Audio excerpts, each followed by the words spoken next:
Alrighty, it looks like we're live, so that's positive. Apologies for being 1 or so minutes late, 1 or 2 minutes. So welcome to SelfWealth Live. My name's Owen Rask. It's always my pleasure to have you with us today. I've got Rob on the line with me.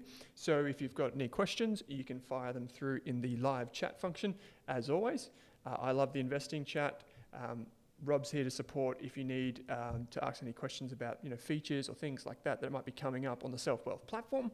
But if you're looking for support on your individual account, please do not be the person who shares an email address or something like that in the chat. Head over to selfwealth.com.au and you'll find the instant support feature down the bottom corner. As always, just for dexterity, I think it's really important that someone in the live chat says, "Hey Owen, I can hear you," because when you're on this side of the cockpit, it can sometimes be a bit daunting. You don't always know if people can hear you. So if you can, say g'day, jump into the chat, and what I'll do is I'll respond.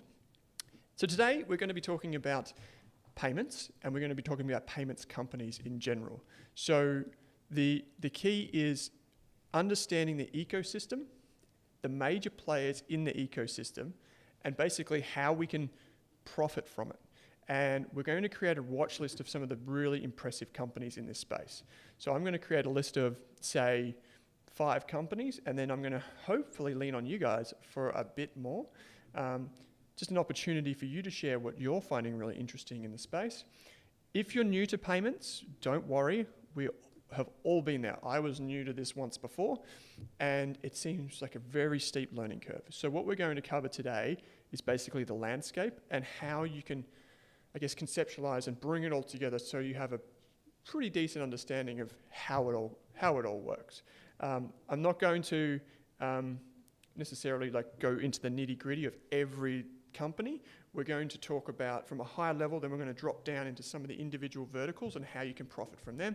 And finally, we're going to talk about maybe how blockchain technologies can influence this sector too. So this is a fascinating discussion. It's actually one of my favorite sectors to invest in personally. So you're going to hear the names of some companies that I own. And I think if you're looking to make a watch list, as we're going to do today inside SelfWealth, this is the episode for you. So it looks like everyone can hear me. We've got Chanda, Amit, Plant One, Hartley, Gilly Monster, John, Zoan, Devon, everyone's here. This is like the all-star cast. Eric said g'day. Thanks for saying you can hear me loud and clearly. It's always a pleasure when everyone can hear me. It's always a pleasure to chat anyway, but it's better when you can hear me. So without further ado, let's jump into it. If I do mention any companies or if I do answer any questions, it's always important to remember that anything that I discuss is limited to general financial advice only. You can find the Financial Services Guide, which is that legal document that tells you what we can and can't say, on selfwealth.com.au, and you can find my one on www.rask.com.au/FSG that tells you about all of the services that we provide. If you're on social media, be sure, as always, to do the hashtag SelfWealthLive. I was on there this morning, and I could see that it was pretty active already, so that's great. Okay, here we are. We are inside SelfWealth. And for those of you who have been playing along for quite some time, you will know that we've covered quite a few companies and we've created multiple watch lists. We had a watch list here, that just a very brief one that we put together for kids, because obviously having a child's account alongside your own is a very popular thing. Could even be a family member's. We talked about that in a recent episode. Another thing that we talked about was checklists and building an income-focused portfolio as well. So I'm going to create another watch list for today's session. So we can just go up the top here and we can call it payments. And we'll call it payments companies. And where am I? It's popped up down the bottom here. And then we're going to add some companies. So the companies that we saw in the title for today's show are Tyro. This is the Australian listed company, which we're going to get to. Oops, sorry, I just added a watch list, didn't I? Oh no, here we go, add a new holding. And we're going to get to what each of these companies do. I'm just popping them on here just so we are aware of what we're talking about. And we've got a place that we can come back to. We're going to talk about Visa. Everyone knows Visa because it's everywhere in the world, maybe except for China. I mean, there are other alternatives in China. We're going to talk about the CRYP ETF. That's going to tuck on the end there nicely. And then the final one that we're going to talk about is and I think I've forgotten already. It is Afterpay. So we'll talk about all the other companies that sit alongside this, but those are the key companies for us to talk about today. So just straight off the bat, for full disclosure, the companies that I own in here are PayPal and Tyro, and some of the other companies that we get to today I may also have a stake in. I'll let you know as we go through, just for disclosure purposes only, of course. Okay, so let's talk about what the payments industry is. And what I'm going to do is I'm going to let you in on a very, very top secret document, and this is the Google document that I use when I'm going through these sessions. I have a document in the background that I can refer to, so I'm not just winging it. Although I do kind of wing it from time to time, this is the one that steers me in some type of direction. So here we go. So inside the payments industry, what we have when you tap your card is actually a series of very, very quick actions that take place. So let me just bring me up for a second. So what happens is basically when I tap my card at a store, a signal is sent throughout a banking and interchange network globally that verifies I have money in my account, and that the money can transfer from me to the companies whose products I'm purchasing. And so this is a really fascinating chain of events, but it's not just me sending the money to you. There are a bunch of institutions in between, and the way they come together is actually quite fascinating. And this following chart is going to show you basically how that happens. So we'll switch back to my top secret Google document here. And so in this document here, you can see that there's a flow chart essentially. Now, when I go down and purchase my cup of coffee, or when you purchase your cup of coffee, this is you here on the left-hand side. You're our card holder. Now, it doesn't necessarily matter if you have a card or if you're using Apple Pay or if you're using PayPal. It's a very similar process. Typically, what happens is there's someone who has the money, i.e. us, and we want a product. We purchase something from a merchant. That's this one over here. A merchant's just a fancy word for a business, basically. I mean, there's a reason they call them merchants, but you get the idea. A merchant, it makes you think of maybe like an old yesteryear kind of thing where someone has a stall and you buy some goods and services, some knickknacks from them. That's a merchant. So basically what happens in this process is you tap your card at the merchant. The merchant has an arrangement with a particular bank or acquiring bank, which is this institution right here. And then the cardholder, being me or you, has an issuing bank. So for example, if we banked with Commonwealth Bank, which is this one down here, and the merchant bank has a bank, say like National Australia Bank, or in the case of the companies that we're talking about today, say Tyro Payments, if you go to the coffee shop and you see that there's a machine there that says Tyro, that would be the acquiring bank here. So we tap our card at the merchant's bank sends a signal to the acquirer. The merchant uses the acquiring bank here, and then that sends a message over the scheme. This is like Visa and MasterCard think of them like the rails of payments. So this is a message sent across the rails globally. It gets sent across to Commonwealth Bank, which is the bank that maybe I'm banking with. I don't actually in real life, but that's the bank here.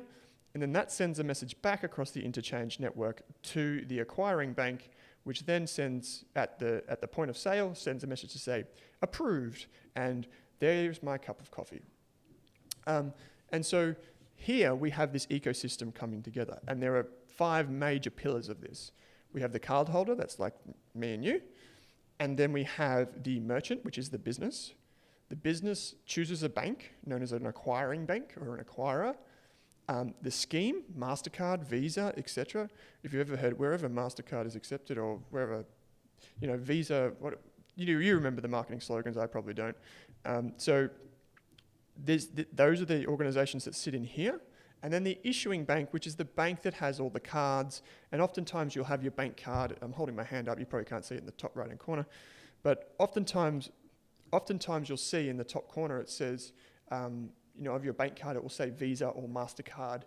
Sometimes you might have, if you go back a few years, Diners Club, maybe Amex, AMEX, so American Express. These are all big issuers globally. Another one is JCB, and there are a few ones throughout Asia that also operate in this space.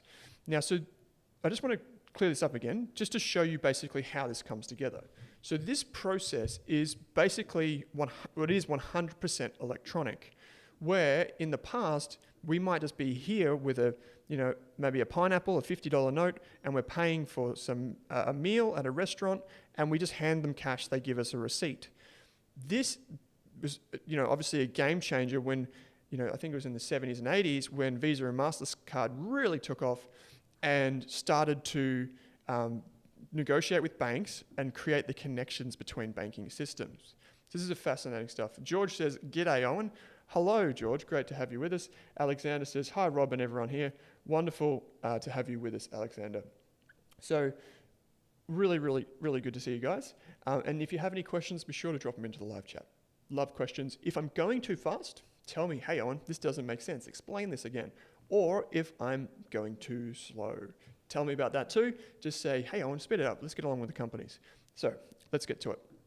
So now we know the basic ecosystem. What I might do is I might come back to this a couple of times just so you can see where the various companies sit in this ecosystem. But just to clear things up, how does everyone make money from this? So how does this traditional electronic payments ecosystem work? Typically, what happens here is when I tap my card or you tap your card, obviously there's, say, $10 that changes hands with the merchant right here. And what typically happens is the banks down here collect a percentage. So these banks down the bottom here and the interchange service, also known as the card scheme, these organizations collect a very small percentage. So if we go over to say, let's go PayPal Australia pricing. And if we go fees, says John, yeah, absolutely. So we've got this. And then if we say Visa fees. Another one in Australia is FPOS, as you know. So Visa payment fees or merchant fees, I think they have them under. Merchant fees.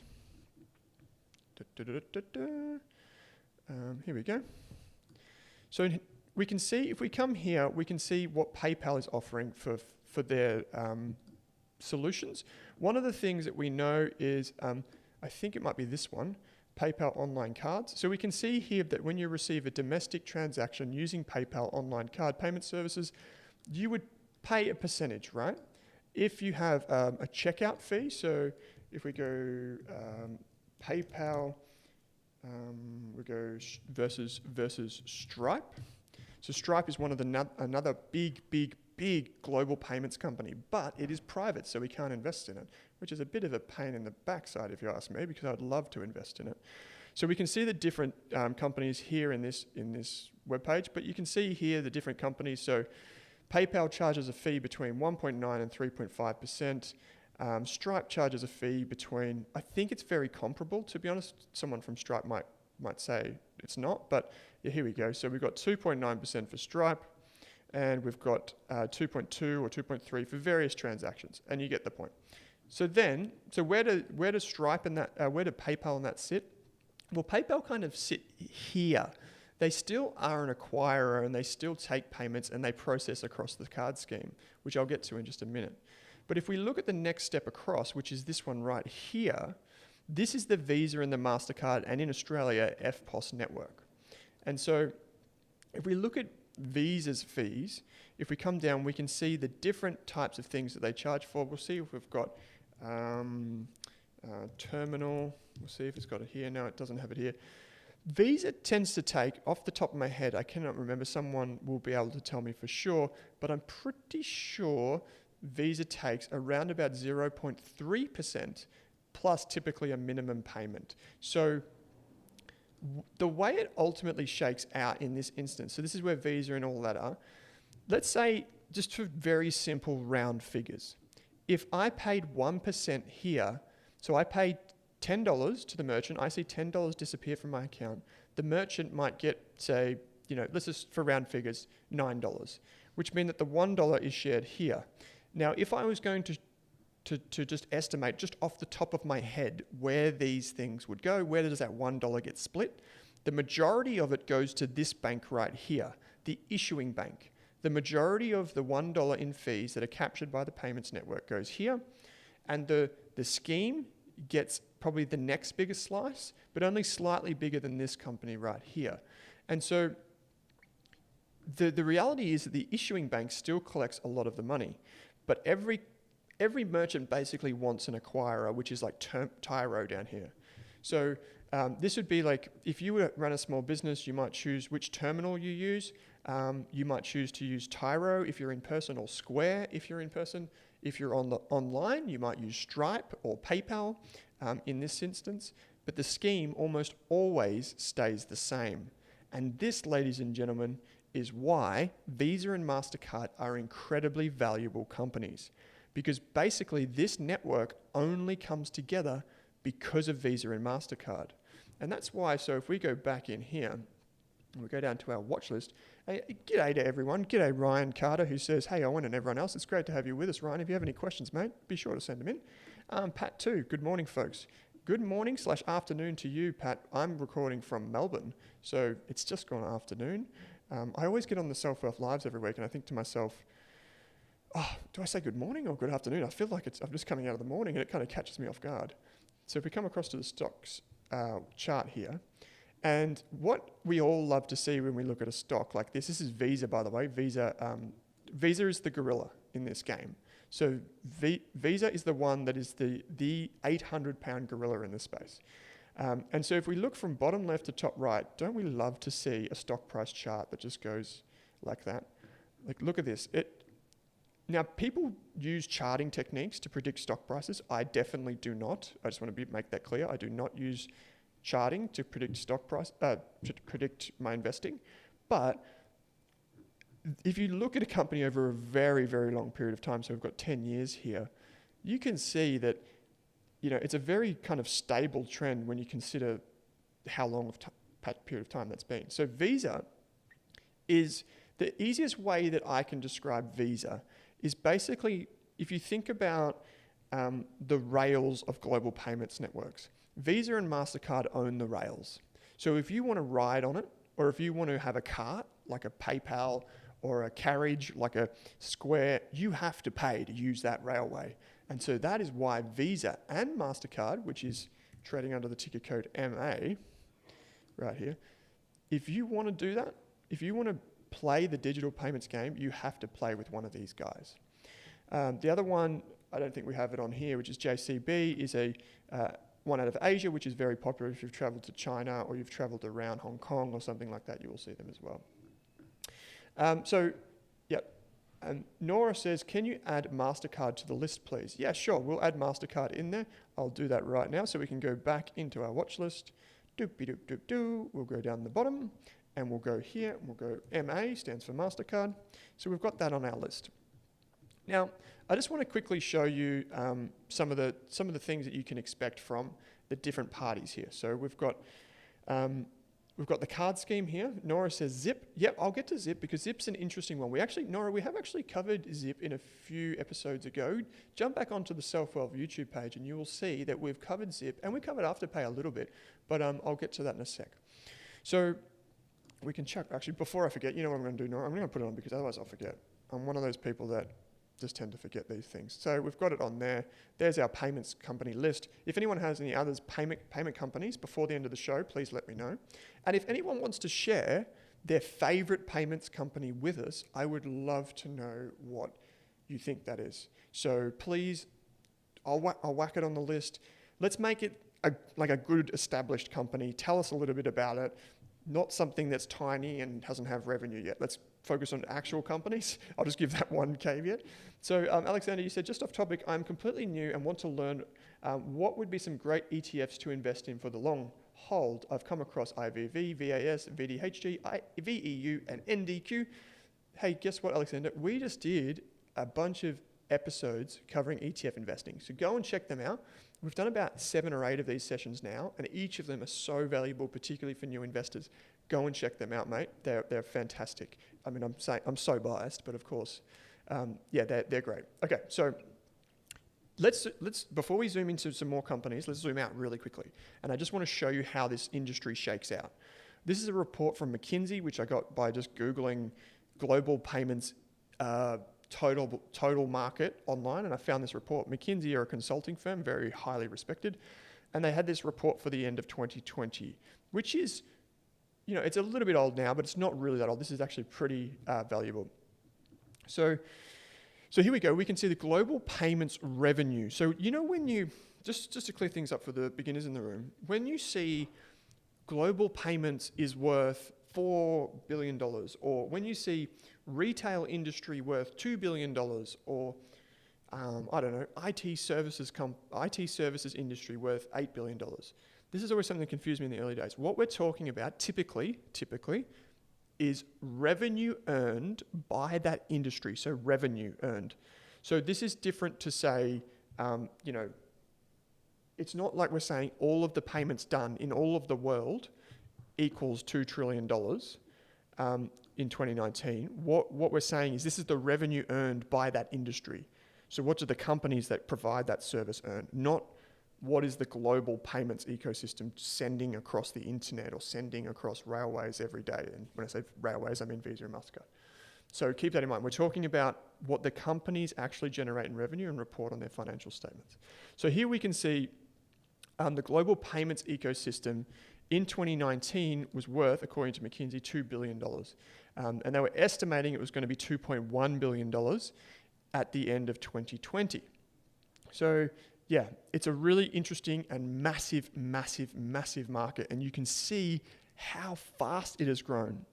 In just 10 years, it's almost doubled. Now you might be like, well, doubling from 1.1 trillion to 2.1 trillion isn't that much of growth. It's only 7.4% per year. But let's just step back and think for a second. This is an extra $1 trillion. It's not like we're talking, yes, it's sure, in percentage terms it looks small, but this is an industry that has grown rapidly. And for many reasons, many people think it will continue to grow rapidly. However, there is a new wave of thinking in here, which is what we call blockchain, which I'll get to in a moment. So the share of banking revenues, so if you take about all of the banking sector, McKinsey says here, it works out to be about 40% of the revenue goes to the payments side of things, which is fantastic. It's a really interesting thing. So Tim says, and Hum should be on the list. Hum, the new name for Flexi Group. Robin says, Hum is the only buy now, pay later that has made profits thus far. Yeah, so if and is paying dividends. Good points. So if you do have some companies to want me to add to the list, you can see it here. You can just take a screenshot of it. By the end of the show, you could always just take a screenshot of all the lists, companies that we've added to our list, and then you can go and add them to your watch list inside SelfWealth. Okay, so coming back here, we're basically saying that all of the revenue earned by all of the companies in this space is worth, according to McKinsey, $2.1 trillion every year. Now, we know that this card scheme thing here in the middle is like Visa, MasterCard, FPOS in Australia, JCB and a bunch of others, big global companies. And then around the outside, we have the companies that might provide terminals, or if you go to the cafe like I did this morning and get a coffee and you tap, I tapped on a Square terminal this morning. So Square started with, the little Square terminal. And on this side, you have your card. So if I've got I've got an ING bank card, so my issuing bank is ING. And so that's basically the way the payments system works. Okay, so let's look at some companies. Without further ado, let's look at some companies and let's talk about some of their growth. So I've already got up, where is it? I've got it on a separate tab here. I think I need to bring this across. So this is the Visa 10K. So this is basically us starting at the very, very top. So if we come back in and I'm sorry if I'm jumping across pretty quick here, but I just want to find a quick data point for you. You can see here inside SelfWealth how big Visa is. It earned $28 billion last year. So incredible stuff. Profits, $15 billion. Huge. And that is why it is worth $423 billion as a market cap. So this is a monster of a company, and it is probably the monster. However, there are some bigger companies that are involved in payments. It's just that Visa is probably the biggest when it comes to being a pure play on payments. So it's a massive company. Now, if we compare that to, say, MasterCard. So just so you know, what is market cap? If I'm using some jargon, apologies about that. We're not all analysts like myself. So market cap is basically just the value of all of the shares in a company. So if you took of all of the shares, what would the company's market cap be? That's basically saying what the company is worth. $333 billion for MasterCard. And then if we take, say, American Express, which is AMX, I believe. No, it's not. American Express, AXP is what it is. I should have known that. American Express is $137 billion. So this is a company that Warren Buffett and Charlie Munger at Berkshire Hathaway have owned for quite some time. When I heard that they were investing in it quite a few years ago, I thought, who uses an Amex anymore? But look, joke's on me, yet again, Warren Buffett and Charlie Munger win that argument because the company is doing pretty well. So, okay, so we've looked at, these are the big, I would say the big companies that people tend to think of, at least in the United States. If you want to invest in this way, I think it's these are the three companies that should be on your watch list, no doubt. The thing to keep in mind as we go through is does this part of the payments system change in time? And we'll try and discuss that in a little while. And so these are three companies that are really interesting. Of the three, I think Visa is the most interesting. I think Visa is, a very secure network globally. It's very highly regarded by people that want to create tools and services over the top of it. So Jason brings up a point around regulation. Jason, that's a great point. So one of the reasons why companies like these here in this card scheme, one of the reasons why they have survived for so long and been extremely profitable for such a long period of time is, Jason, if you and I just wanted to go and start a Visa of our own, I mean, how hard would that be? We'd have to find probably thousands of really good software developers. We'd have to hire lawyers that create that can get us the licenses. Would have to be accepted by the banks. Would have to be accepted by the card issuers. All of this stuff. So we'd have to, the barriers to entry, when we talked about competitive advantages a few weeks ago, and I noticed that Rob has just shared a link to one of our previous YouTube sessions. You can go in and have a look at some of those in there. We talked about moats and competitive advantages. These are some of the most competitively advantaged businesses on the planet. And that's not just hyperbole. I'm legitimate when I say that. And the reason, I'll show you how you get a sense that a company is very, very, very strong. What we're going to do is we're just going to reflect quickly on that session we did a few weeks ago with Netflix where we talked about profit margins. If we come into ratios just here, typically and I'm sorry if I'm going to bore you, this sounds like a bit of a finance lecture. It's not what I'm trying to do, but it just serves to the point. So typically what happens in a company, and maybe I'll just switch over cameras really quick. Typically what happens inside of a company in a capitalistic world, what happens is we have a certain amount of profit, so a profit margin that we make. Now, if that profit margin is wide enough, eventually what happens is another competitor comes in and offers the service or product that we're selling for less. And eventually I have to compete with them and that margin gets squeezed down. But what happens when a company has a competitive advantage, it can keep its profit margins wide because it knows there is no alternative, or if there is an alternative, you're not going to go there. So companies that have really wide profit margins, and we've been over this before, are companies, I believe, tend to show signs of potentially having a very wide moat. Remember, the moat is the ring of water around a castle that protects it from competition, or in medieval times from bad things happening inside the castle. So we're looking for companies with wide moats. And if we jump back in here, what we will see is in the margins tab here, we will see that the gross profit margin over the last 12 months for Visa is 78%. So yeah, sure, 78% sounds fantastic. But when you're doing it and you're a $400 billion company, you've got to ask yourself, well, why is this possible? And to Jason's point, it's because of regulation. Regulation is actually Visa's best friend because it wants the industry to be tough to crack. It wants innovation to be pretty slow, and it wants, to tie this thing up. That said, it's also a double-edged sword, isn't it, Jason? If regulations change, or if there are alternatives that come into the market, Visa could get hurt. Now, a gross profit margin of 79% effectively says, after we've paid our unavoidable costs, we've got, out of every $100 that comes in, we've got $78.38.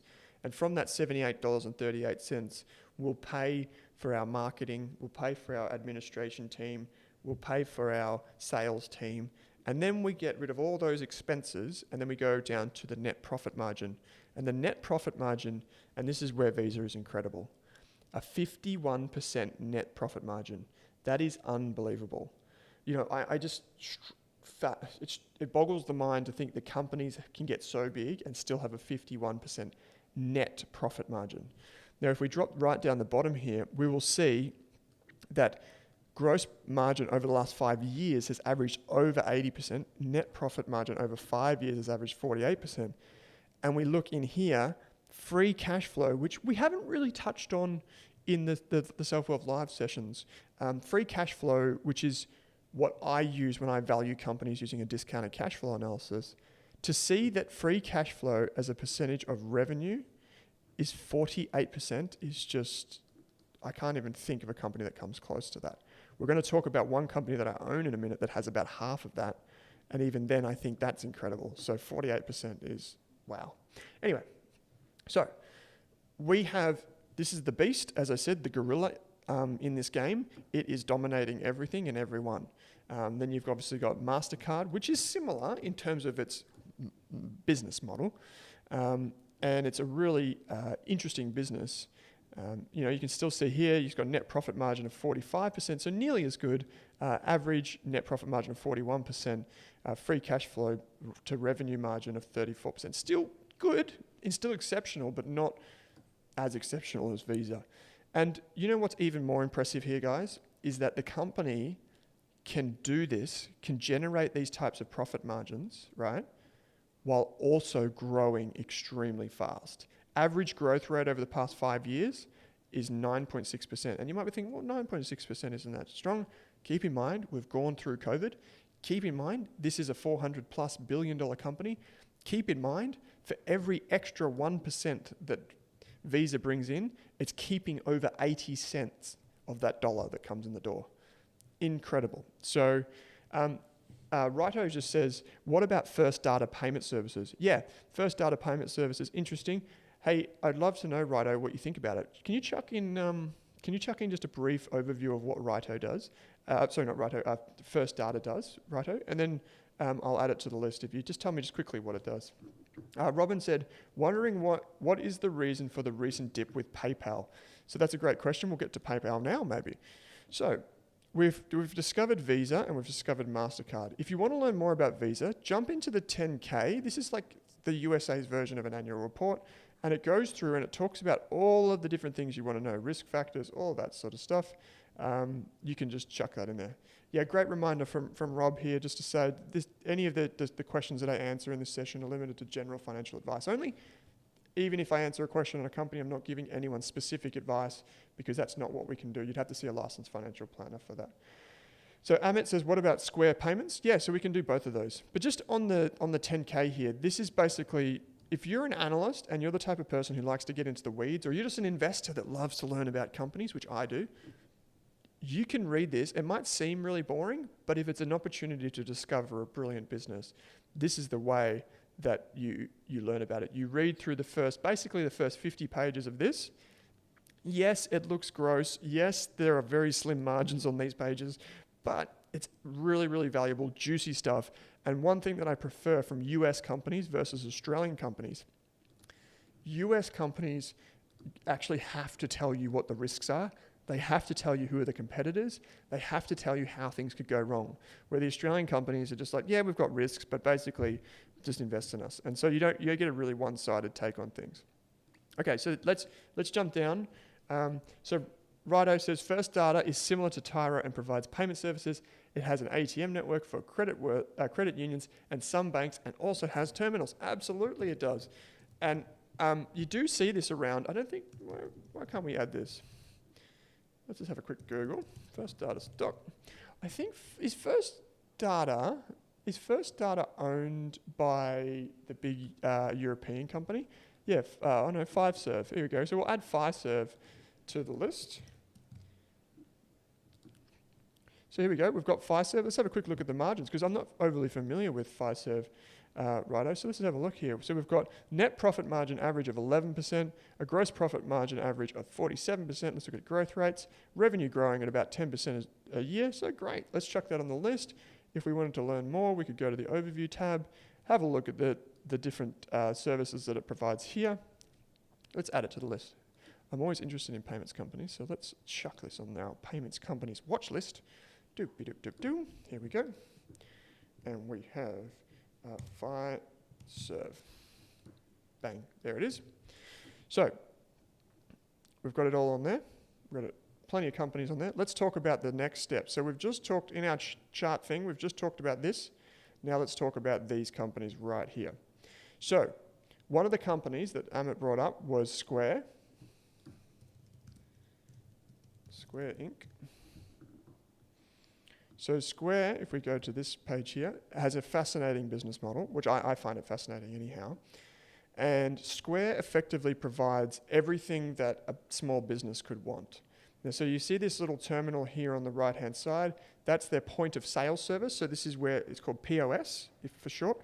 And this basically is where you can, if you order something, the person on the other side of the table who's serving you will put in, okay, you want, I don't know, a spoon, this spoon that you want to buy right here for $5, that will be on their inventory list on the Square terminal. And then there'll be a little thing on the table in front of you, like this right here, and you're about to tap and go. And so that's basically what Square does. It serves the sellers, aka the merchants, but it also serves individuals. And this is what is unique about Square, is Square has created a way for you to pay as well as a way for you to do this on this side.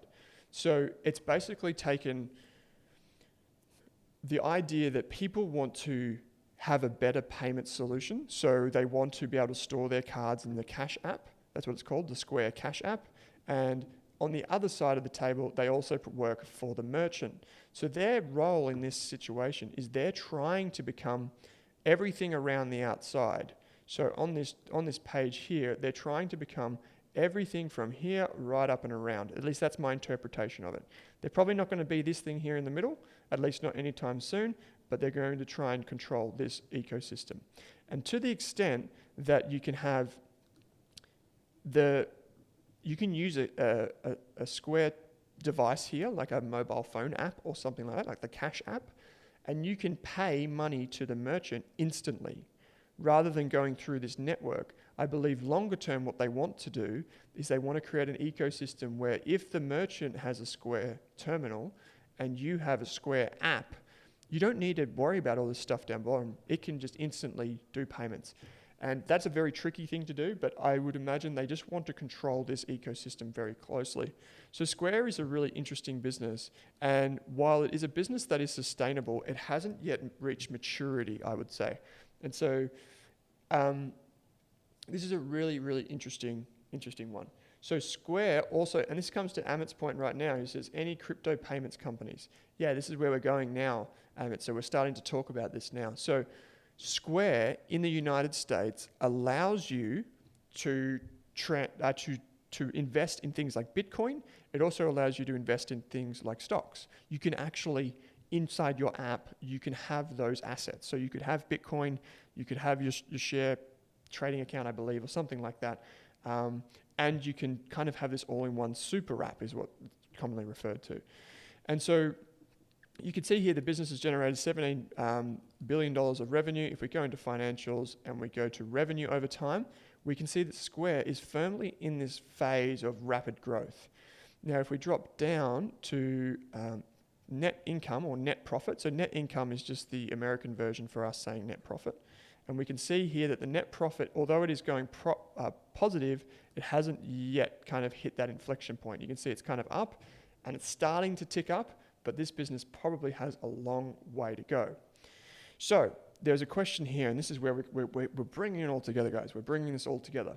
So now people want to know, John's just asked a question about Square and the Afterpay acquisition. So one of the biggest pieces of news well, probably over the last 5 years, maybe even longer, in Australian mergers and acquisition history, is the deal for Square to buy Afterpay. So Afterpay is the Australian payments company, which you all know. You know Afterpay because it's effectively done this with its revenue. It started to take the world by storm. So just quickly, before I get to my thoughts on what Afterpay does and how it comes together with Square, I just want to show you kind of where it sits in this this ecosystem.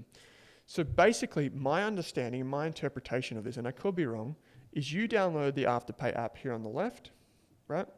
And typically what happens is when you pay the merchant over here, the merchant has to provide the functionality to take the Afterpay payment.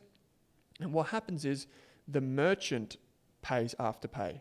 So the merchant pays Afterpay a percentage fee, but Afterpay still runs on these rails down the bottom here. It still runs on, an ecosystem of card schemes and banking institutions. And so the real beauty of what Afterpay was able to do is it was able to get card holders like this and then also attract the merchants. So sometimes we see in payments land, some companies do really well on one side of the ledger, but not on the other. And that is why they can never really make it mainstream. But Afterpay could.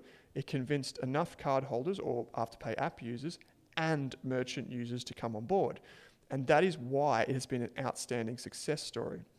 Now, the key, I believe, of how this all comes together is that, and just one final point. If you think about it from the merchant's perspective, just quickly right here, if you take let's say if you had your own business and you take someone taps the card with a Commonwealth Bank card and it's just on your terminal in the store.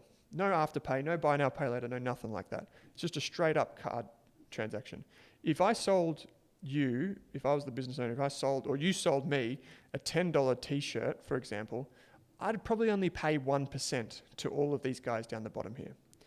But if it's an Afterpay transaction, I might pay 4%. So from my perspective, the merchant's perspective over here, it's actually incredibly painful to take Afterpay payments. It's so much more painful than some of the other offers in the market. And so the key to Afterpay's early success was that it was able to get enough card holders to convince the merchant, and when I say card holders, it could be app users, to convince the merchant that, hey, even though the merchant, I have to pay 4%, there are so many customers that it makes sense because I'll earn more than 4% in revenue. So I may as well take take up my offer to use Afterpay and offer that service because I'll attract more customers. So it's a really, really interesting kind of dynamic about how this kind of grew up. Now, if we come back in to Afterpay and we can go to the news and announcements tab, and if we go into price sensitive announcement, we go like this. All right, where are we? Here we go. What's this announcement? Okay, so this is the announcement going back on August 2nd that Square wants to buy Afterpay. And they go through and they talk about all the different things at the end of the day, how this is all going to work, how this is all going to come together, blah, blah, blah, blah, blah. What I think you really need to know is basically there's one chart in here. I'm going to try and bring it together in this small little screen. So apologies if it's a little bit small for a moment. But if we look, where are we? Maybe I could have had this showed you in advance. But basically, this isn't the chart, but I'll get to it in a minute, is basically bringing more consumers together with more merchants. And so I'll get that in a sec. Oh, there's actually a quote here which might help. So economic empowerment is from Square, and Afterpay is power and economy in which everyone wins. And I'll come down, I think there's a chart down in here somewhere. Yeah, so here basically. So you can see what Afterpay offers, what Square offers. So Afterpay's got 16 million consumers, Square's got 70 million. You can see who the consumer base is made up of and how they kind of come together. What's really interesting down the bottom here is there are multiple purchases made on the Afterpay platform, and there's 18 made every month on Square via the Cash App and so on and so forth. Now, the key thing here is that by bringing these two companies together, so we've got 100,000 merchants or say retailers, just for example, and we've got millions of merchants here on Square. Basically, imagine that instead of in this situation where we've got this lady up the top here and she's selling something at her store and she's got the Square terminal here and point of sale, imagine that you could tap your Afterpay app on there and you could pay. What would ultimately be happening in the future, not right now, is you're paying using a Square product, be it the Afterpay app, and the merchant, i.e. this lady here, is receiving the payment on a Square terminal as well. So remember before how I said Square basically wants to control everything up here, and down here. It wants to control this kind of ecosystem. And that is why the Afterpay and Square deal makes sense, because Afterpay has done a tremendous job of getting these people, and it's got these people over the line, but it only really monetizes one side of the transaction. It really only monetizes the merchant side. And so by being with Square, if Square can get Afterpay users the same functionality that they offer their Cash app users, then all of a sudden, together, this ecosystem becomes much more valuable.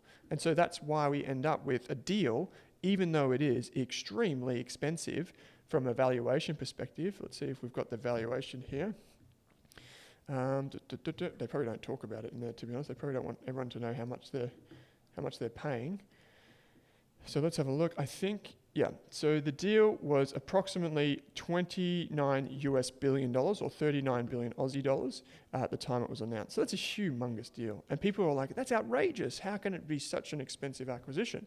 Well, it's because, remember, Square isn't buying what Afterpay was. It's buying what it is going to be in the future. And if you look at Afterpay's growth, it is unbelievable. So that's how this match made in heaven came to be. Now, Pat says, hi Owen, I'm going off track a bit, but if you have time, can you please cover ALU, being Altium? We'll cover that in the last couple of minutes, and Pat, if that's okay with you. So if we continue on, we've got a couple of companies that we need to get to here. The next one, so these are the winners from the Square versus Afterpay debate in terms of the business side of things. I'm not saying as an investment proposition, I'm just saying in terms of a business. Who is the loser from those two companies coming together? So Tim says, so will that leave room for Zip and Hum in the future? So Tim, not necessarily, because just because Afterpay and Square merge, it doesn't necessarily mean that people are going to stop using Zip or stop using Hum. I think, to be honest with you, my honest opinion is in the future, when instead of going to a checkout and seeing PayPal, seeing Afterpay at the checkout online, I'm saying Visa, OpenPay, Zip, Hum, you might end up seeing just a few of them. You might end up seeing just a few companies at that checkout. This is what we call digital real estate. So when you go to make your payment, you might not see 10,001 different providers. You might only see a few. Then again, imagine going to the checkout and it can accept any payment anyway. That's another opportunity. But I think and that's from kind of the business's perspective, if they're choosing which one they choose to support. If you go to the consumer side of things, just because let's say I have a PayPal app, doesn't mean, I could still have a Square app as well on my phone. I could still have an Afterpay app. I could still have a Hum app if I wanted to. It doesn't mean that I need to choose one or the other. And so in terms of creating opportunities or not, it doesn't really make a difference in my opinion. And so I'd say the difference that it does make, Tim, is that it makes Afterpay even more compelling than other options in the market. So in that sense, you might get to a point where if you have one preferred buy now, pay later product, you choose to use that product, in which case it would probably be the bigger, more efficient, better featured app. So who lost out of Afterpay and Square? There are two companies that immediately spring to my mind. The first is PayPal, which is a company I own, by the way. I own shares in PayPal. And the other company would be Affirm. Affirm. So wait for this chart to come up. Affirm hasn't been on the stock market that long. And when I say they lose, I don't mean that PayPal and Affirm are going to die, I think, especially PayPal, I still own shares and I think it's a brilliant business. If we come in to the financials, I think the reason why I'm saying that they're going to, that they lose from that deal between Afterpay and Square is because PayPal is a direct competitor to Square. And so if Square gets more customers, then all of a sudden PayPal is coming up against a stronger opponent. So that's the reason why. So if we look here, we can see PayPal's gross profit margins, remember we talked about this quite a few minutes ago, is 48%, say for round figures. Its net profit margin is 20%. And its free cash flow to revenue margin is about 20%. It's actually long-term average is about 22%.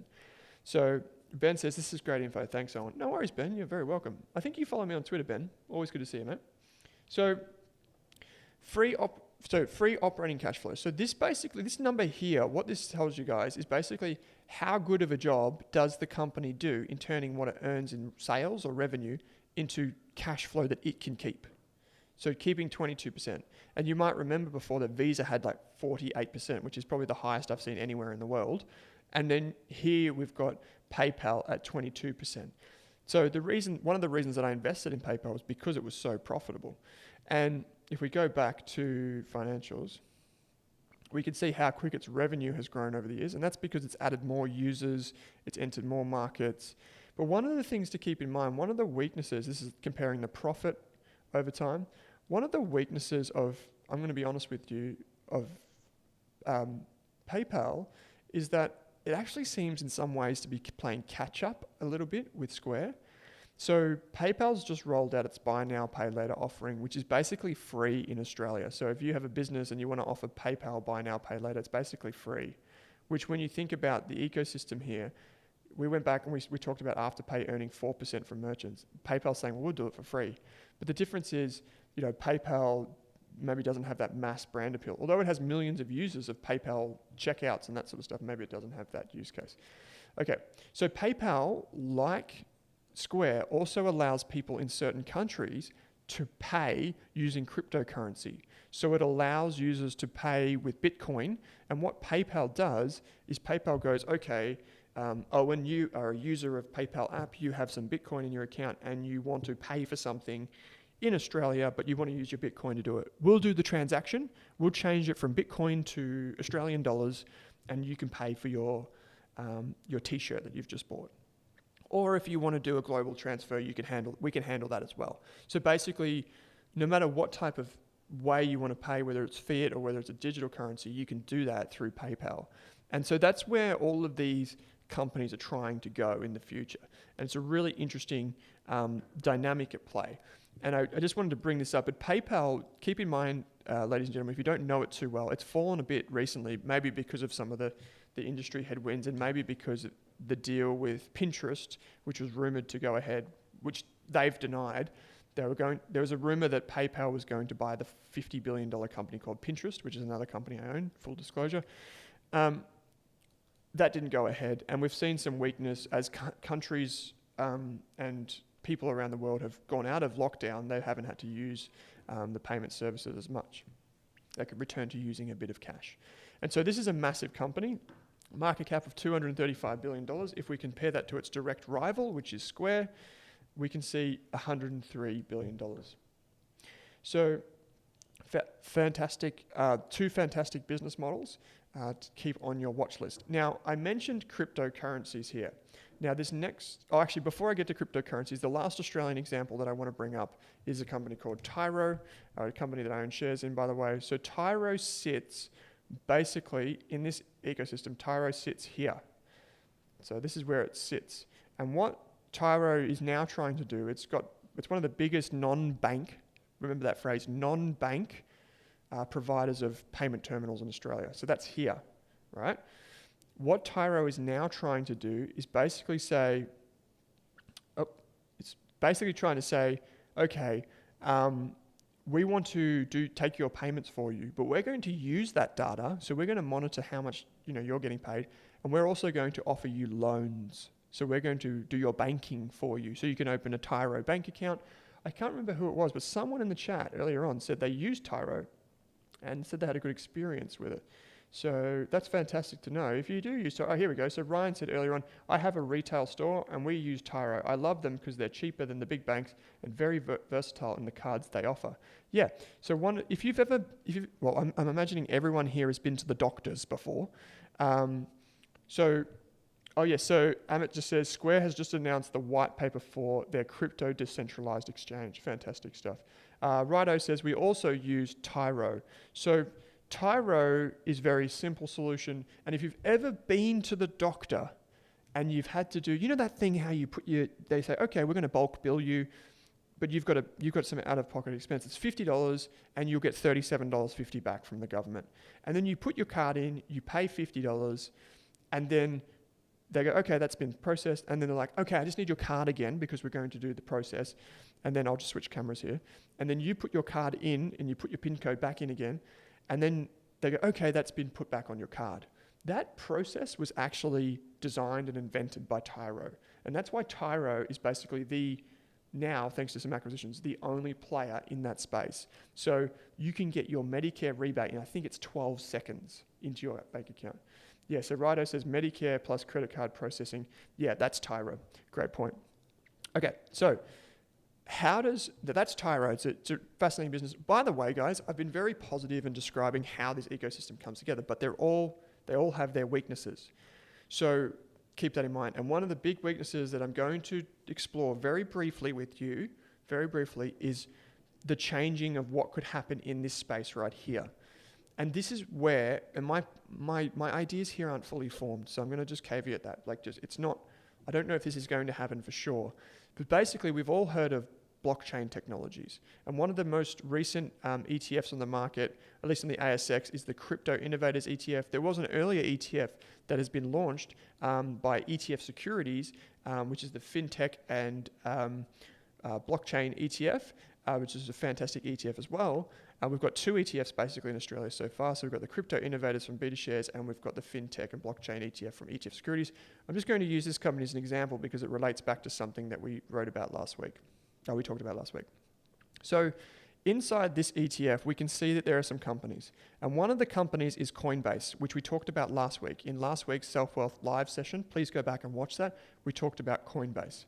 And so this ETF is effectively investing in an industry that we all know is sometimes called crypto, sometimes people call it blockchain, sometimes people don't even know the difference.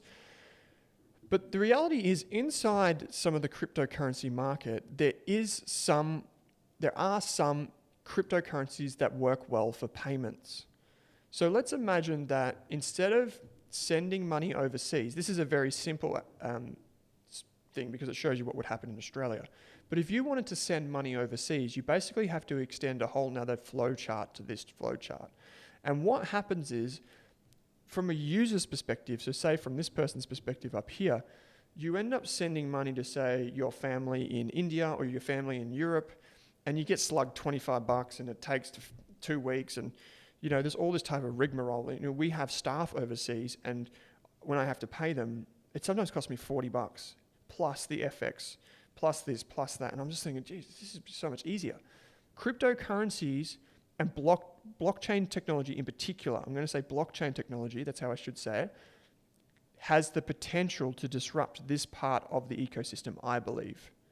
Because instead of having a centralized clearing facility, what I mean by that is instead of all of the payments transactions going through this section of the workflow here, imagine that it's a public scheme where everyone can see the blockchain and everyone can see where the payments are going, who they're coming from, etc. Obviously in an anonymized way, but you can see it take place.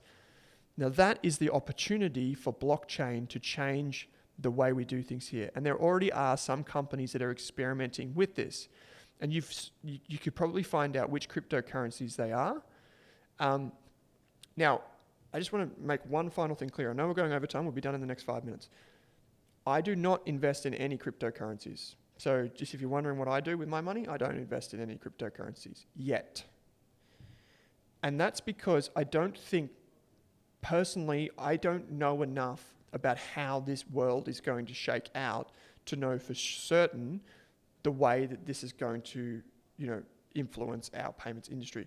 All I know is that blockchain technologies, whether they're private blockchains, semi-private blockchains, or public blockchains, i.e. like Bitcoin where you can actually see it and no one owns it, these technologies should have the potential to change the way the payments infrastructure works.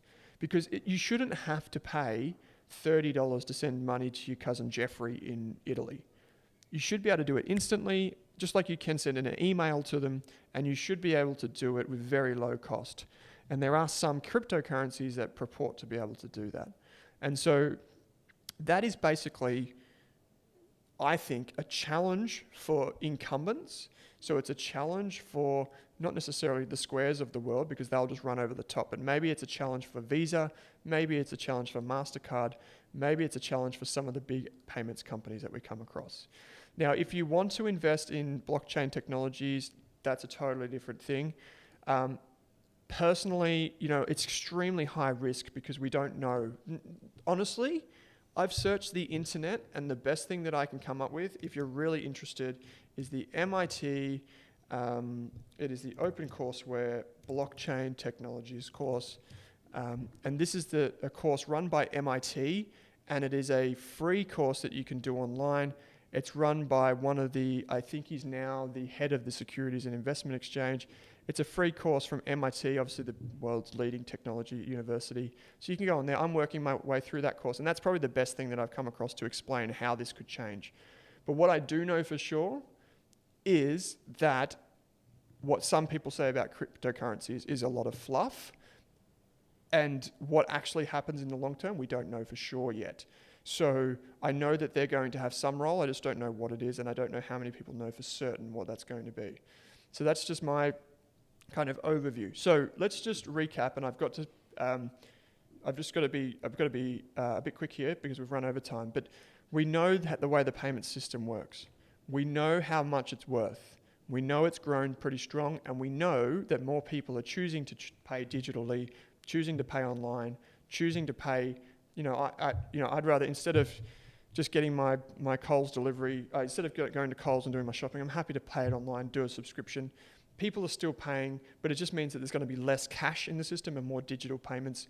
And then the future ecosystem may end up being something like a blockchain / semi-private payments solution. I don't think the governments are going to allow you to get a mortgage on the blockchain anytime soon, even though you probably should be able to from a technology perspective. I think we talked about regulation and how that presents headwinds, but also risks, tailwinds, but also headwinds in terms of opportunities, but also risks.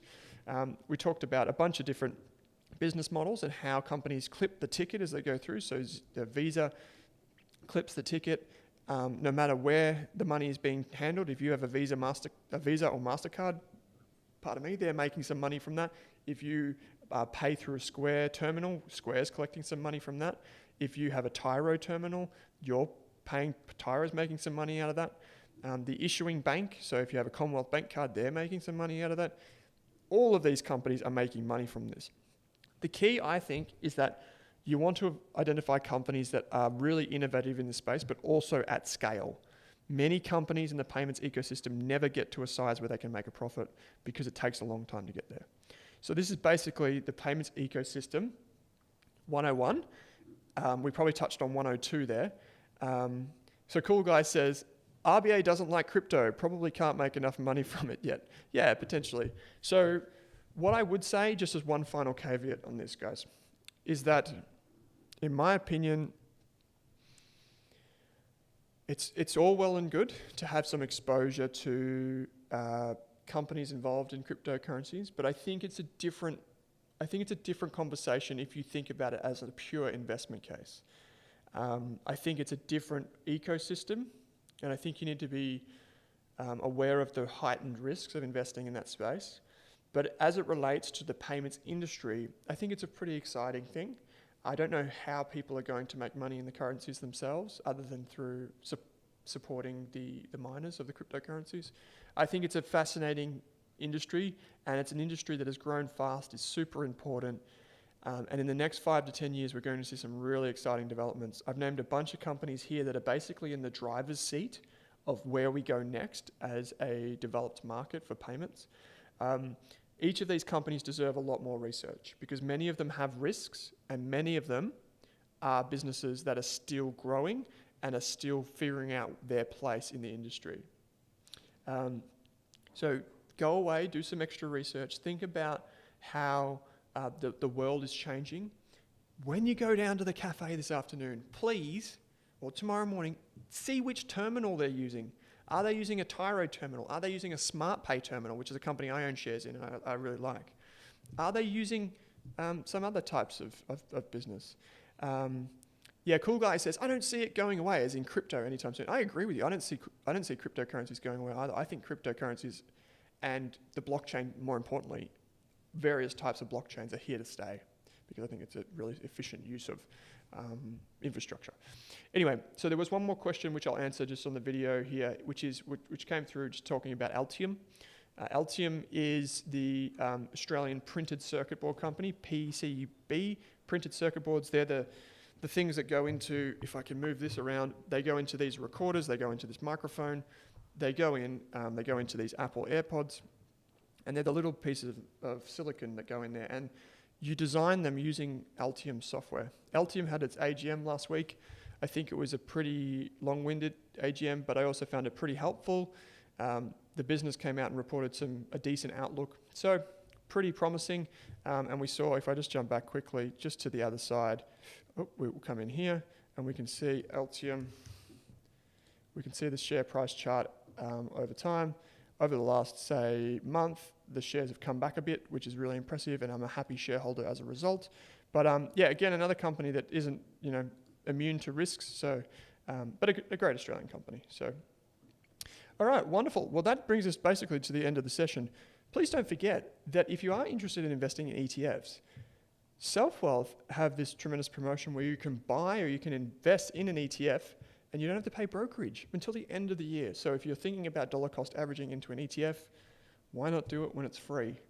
I think it's a great initiative, and who doesn't love to invest in ETFs over time? I know I do, and keep those costs low as possible. I hope that you found this session informative. We went a bit deeper than we normally do. We went a bit into the nitty-gritty, but it was a bit of fun. And we got an opportunity to learn about some really fascinating companies, build a watch list, talk about companies. If you have any questions, you can drop them in the chat. Talk amongst yourselves. Remember, these videos stay on SelfWealth's YouTube page for forever. So maybe I can look back and blush in a few years, but you can actually go back and you can watch the full back catalogue. And next week we'll be back, same time as always, midday, Monday. Hit subscribe so you know that we're going live. And you can use social media, #SelfWealthLive, and you can find out more about what we're doing. Don't forget, free buys on ETFs until the end of the year. So with that, I think that's the end of the session, guys. Thank you so much. I'm so pleased that there's been some great comments come through. Devon says, this has been super helpful. Thank you, Owen. No worries, Devon. You are very welcome. Wonderful. With that, onwards and upwards, guys. It's always good to see you. I'll see you next week.